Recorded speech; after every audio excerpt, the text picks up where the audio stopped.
चलिए नेक्स्ट इस क्लास में हम बात करते हैं और एक और हेल्पिंग वर्ब की, जिसका नाम है बीइंग। इसके बारे में देखेंगे बीइंग क्या है। बीइंग इज कम यूज़ होती है, बट ये भी एक एक्सिलरी वर्ब या सहायक क्रिया के रूप में इसका प्रयोग किया जाता है। बीइंग का अर्थ होता है, ये बी से बना है। बी का अर्थ होता है होना। जब चीज़ कोई होने के लिए बताते हैं तो उसके लिए बी यूज़ करते हैं, और इसके अंदर जब हम आईएनजी जोड़ देते हैं तो ये बन जाती है बीइंग। बी के अंदर आईएनजी जोड़ने से बन गई है बीइंग। देखिए कहाँ का यूज़ होता है, देखते हैं। इसे होना या टू बी क्रिया के रूप में इस्तेमाल किया जाता है। बीइंग को मुख्य रूप से कंटिन्यूस टेंस में यूज़ करते हैं। किसके अंदर? ओनली कंटिन्यूस टेंस में, या पैसिव वॉइस के अंदर यूज़ करते हैं। जब एक्टिव वॉइस को पैसिव वॉइस में कन्वर्ट करते हैं तब यूज़ करते हैं, या फिर कंटिन्यूस टेंस में। तो दो जगह याद रखना आपको, एक तो कंटिन्यूस टेंस अपने तीन होते हैं, प्रेजेंट कंटिन्यूस टेंस में, पास्ट कंटिन्यूस और फ्यूचर कंटिन्यूस। तो इन सब के अंदर हम जिसको यूज़ करेंगे वो रहेगा आपका ईयर। और एक्टिव वॉइस को पैसिव वॉइस में कन्वर्ट करने के लिए भी बीइंग का यूज़ किया जाएगा। जैसे प्रेजेंट कंटिन्यूस टेंस एक नंबर पे आता है, दूसरे नंबर पे पास्ट कंटिन्यूस टेंस, तीसरे नंबर पे future continuous tense. Continuous tense क्या होते हैं आने वाले टाइम में हम और देखेंगे, लेकिन मोटे मोटे मैं आपको बता देता हूँ। कंटिन्यूस टेंस के अंदर क्या होता है, जो मेन वर्ब होती है उसके अंदर क्या करते हैं, आईएनजी जोड़ देते हैं। तो उसके अंदर ये ध्यान रखना है, और जैसा सब्जेक्ट होता है उसके हिसाब से हेल्पिंग वर्ब यूज़ करते हैं।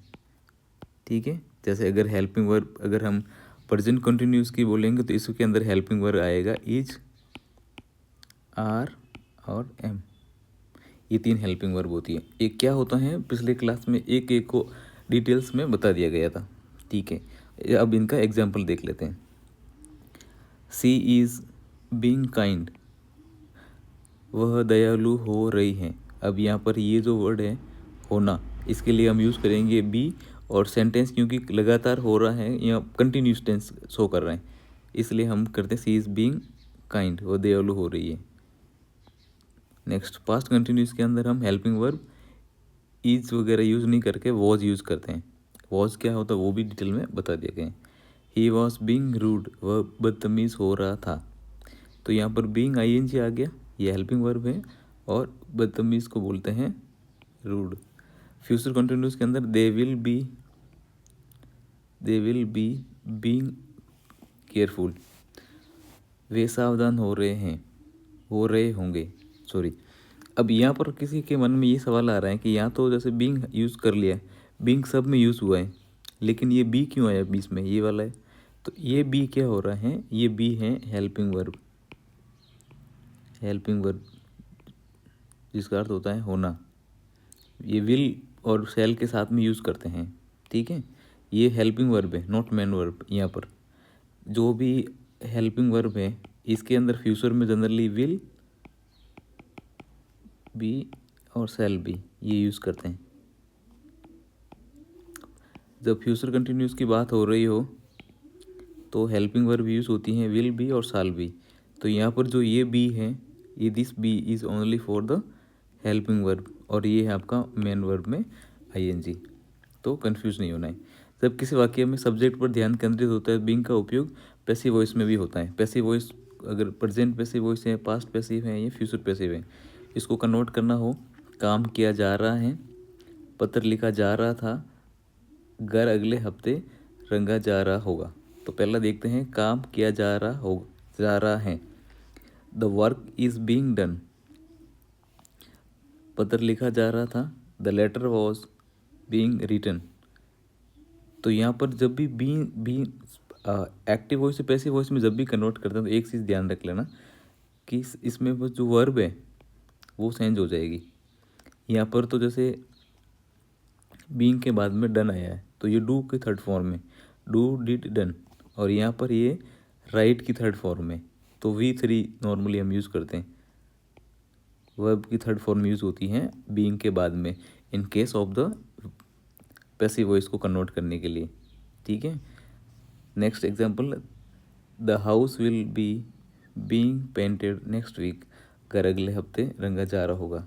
तो यहाँ पर ये बीइंग आ गया और पेंटेड ए वर्ड की थर्ड फॉर्म में, पेंट का तीसरा रूप है जिसको बोलते हैं painted.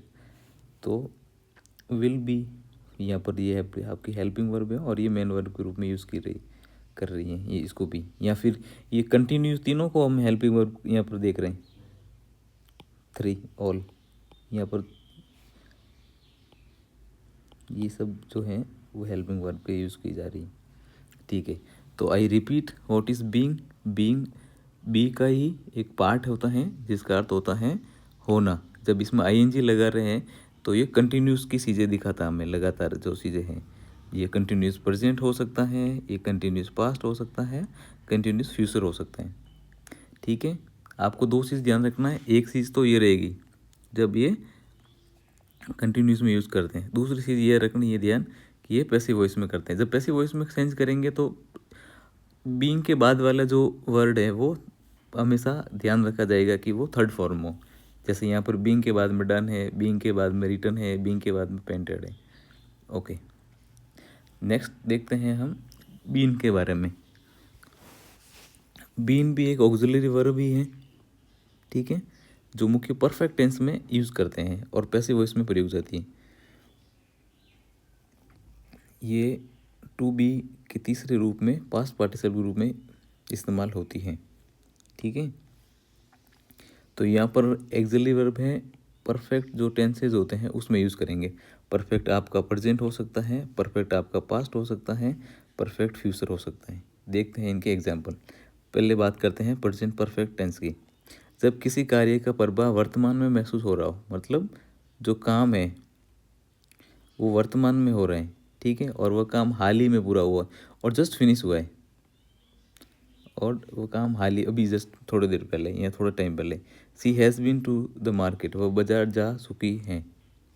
C has been to the market.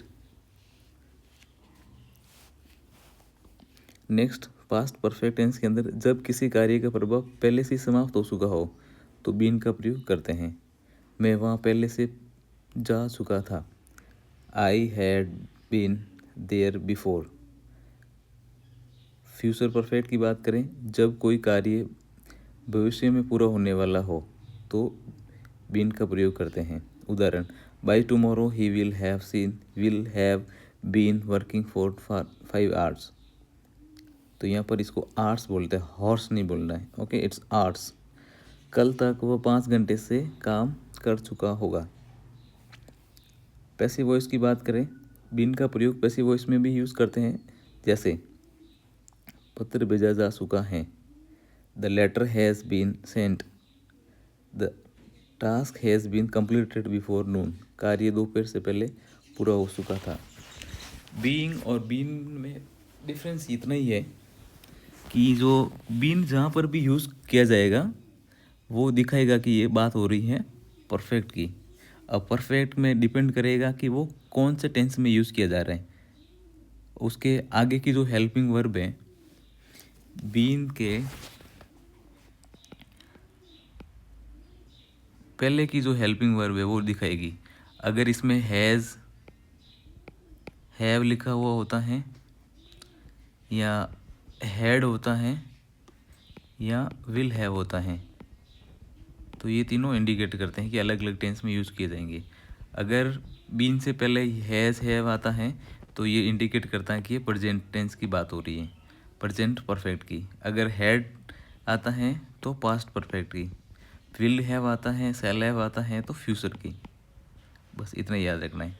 और पैसिव में कन्वर्ट करने के लिए हैज़ हैड जो भी अकॉर्डिंग टू यूज़ करना है आपको। हैज़ हैव फॉर प्रेजेंट वर्तमान के लिए, had for past, will have for the future. तो ये आपको इतना याद रखना है। नॉर्मली आपको यही पूरे क्लास का सार यही है। पूरे सेंटेंसेस वगैरह समझ में आया नहीं है, बस दो चीज़ ध्यान रखना कि इसको परफेक्ट टेंस में यूज़ करते हैं और परफेक्ट के कौन कौन से पार्ट होते हैं। तीन होते हैं, प्रेजेंट परफेक्ट, पास्ट परफेक्ट और फ्यूचर परफेक्ट। प्रेजेंट परफेक्ट को कैसे पहचानेंगे? अगर वहाँ पर हेल्पिंग वर्ब हैज़ या हैव आता है। पास्ट को कैसे पहचानेंगे? अगर वहाँ पर हैड आता है। फ्यूचर को कैसे पहचानेंगे? अगर वहाँ पर विल हैव, शैल हैव आता है। ठीक है, ओके। तो आप सबका धन्यवाद, आपने इतने अच्छे से सुना। Thank you. मिलते हैं नेक्स्ट